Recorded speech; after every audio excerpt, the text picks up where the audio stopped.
What's funny about Pete is two things can be true. That I thought I thought the Seahawks drafted poorly for about 6 years, and I think you probably talked about it on your show. That was true.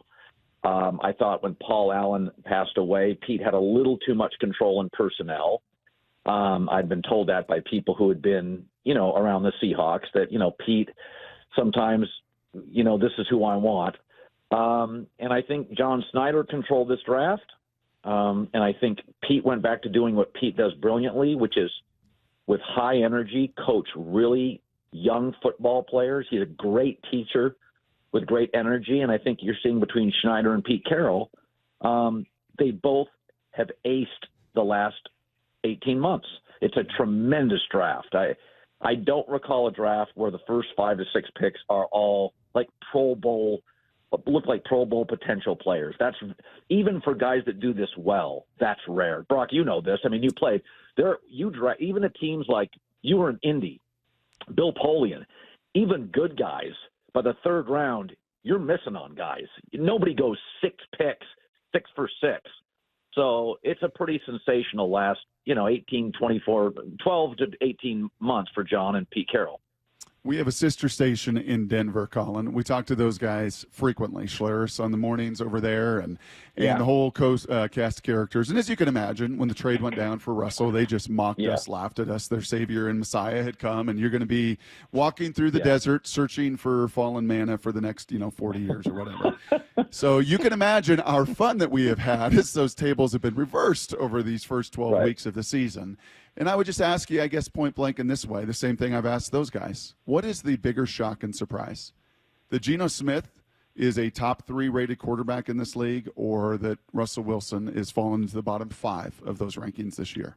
Yeah, I go back to both are true. They're both absolutely shocking. I've said this about Russell. There's no precedent for a quarterback who had 4 straight years of 100 quarterback rating and now is awful.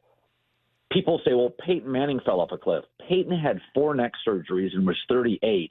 And he was benched for Brock Osweiler right before that, right? Like Russell was good in Seattle with a bad offensive line, with B- C+ running backs, with a defensive head coach. He was getting like 104, 103 passer ratings. Those are, that's A quarterback material. And Geno was done. I mean, the Geno story is weird. Like, he was not only a bust in New York, he was viewed as just a complete backup. In fact, when Drew Lock and Geno, when people threw those names out there, almost as a rule, the feeling was, well, Drew Lock's way more talented, but Geno's, older. So the Geno story is, I think they're both shocking with very little precedent for either. Let's start with the Geno one, then we'll come back to Russ, because I'm curious how the NFL can get a guy like Geno so wrong. And by the way, put me on the same list. I think the Geno Smith story is among the most surprising long-term sports stories of my life. Oh, yeah. Like, other than like upsets or that, it's on the level of Kurt Warner and Tom Brady. The only thing that makes it maybe even bigger is that I didn't know who those guys were. I knew who Geno was, and I thought he was bad. How does everyone get it that wrong at the NFL level?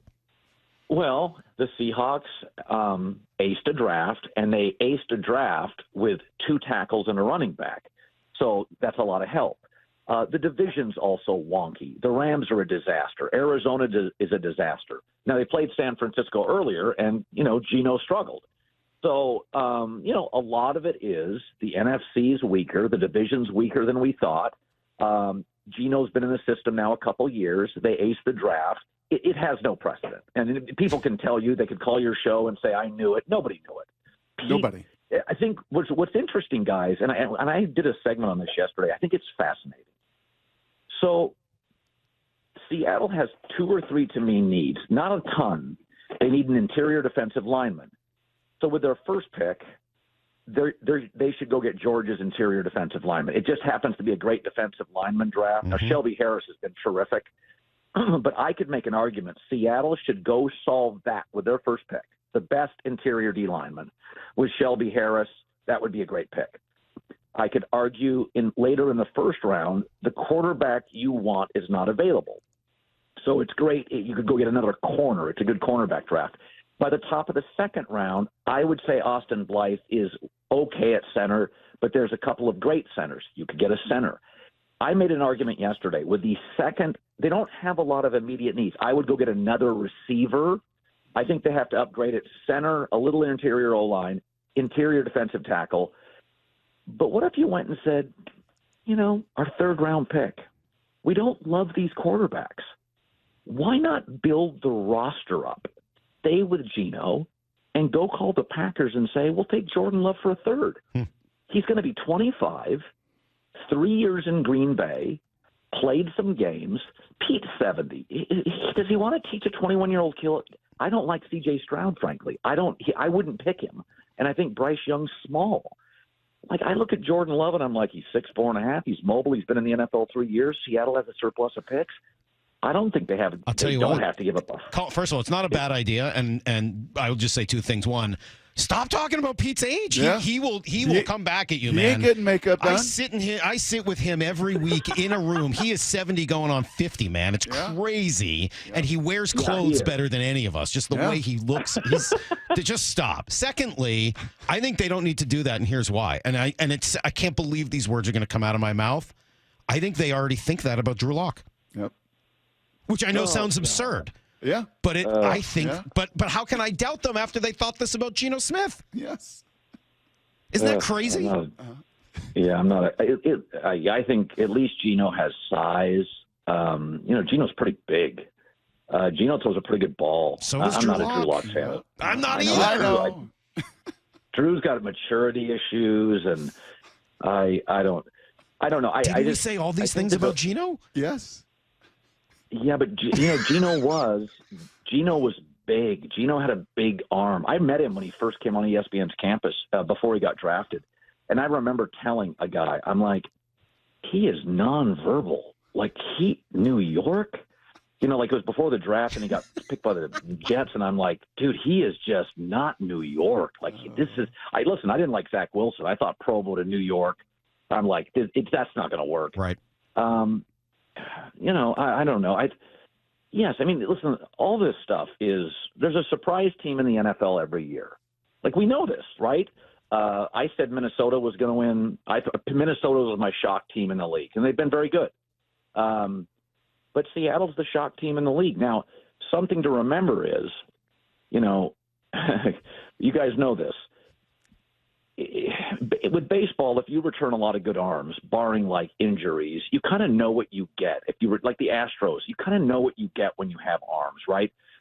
In the NFL, half the teams that made the playoffs will not make them next year. Yep. So is it possible, guys, that Seattle's having a very outlier, weird year, and that, let's not pretend Geno's the answer. It's a great story. He's not a great player. And I think sometimes we confuse that in the media with, this is a great story. There have been guys who have had great years. There have been guys that, it's a very peculiar sport, right? Like Tua is suddenly leading the league in passer rating. What? The previous coaching staff wanted to replace him with Ryan Fitzpatrick. So I think what Seattle's done is remarkable and awesome, but let's remember this league gives us annually major surprises that don't last. I mean, guys, the Rams are a bottom 5 team in the league today. Okay, Colin, I am feeling your makeup artist right now. I'm not even looking at her, but she's right there like, are you almost done? Because I need to spray your face right now. So we got 1 minute and one last question for you. Does Russell Wilson dig himself out of this hole in Denver in time? I think they're going to hire Frank Reich, who gave Andrew Luck his most efficient year, Phillip Rivers a great final year, and Carson Wentz 27 TD, 7 picks. He can build a staff, Eberflus, Nick Sirianni. I think they hire Frank Reich. He makes them, and they concentrate on rebuilding the O-line. They're great on defense, good weapons. I do think, again, like the Seahawks, Geno won't be this good next year, and Russell won't be this bad. The league proves this to us over and over again. They will be a competent team next year, battling for a playoff spot. Now, Sean Payton's going to take the Chargers job, so I don't necessarily think they'll get in. I think Brandon Staley's done. I think it's going to be Andy Reid, Sean Payton, Josh McDaniels, Frank Reich in that division coaching next year. Wow. So Russell thought he was elevating. That's going to be the best coached offensive division in NFL history, I think, within like 6 months.